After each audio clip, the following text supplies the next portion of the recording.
প্রথম এইরকম ভুল অনেকেই করে থাকে। তাই ক্লায়েন্ট আজকে কভার আপ করাতে এসেছিল। হ্যালো বন্ধুরা, কেমন আছো সবাই?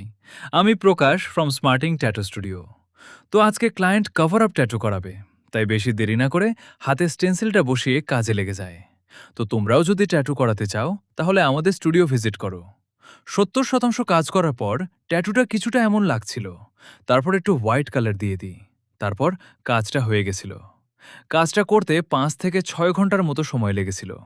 তো চলো রেজাল্টটা শেয়ার করি তোমাদের সাথে।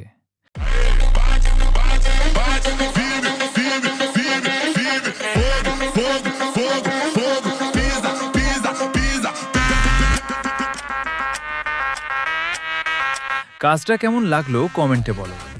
আজকের জন্য এইটুকুই, দেখা হবে পরের ভিডিওতে। আর হ্যাঁ, চ্যানেলটা ফলো করতে ভুলো না। টাটা।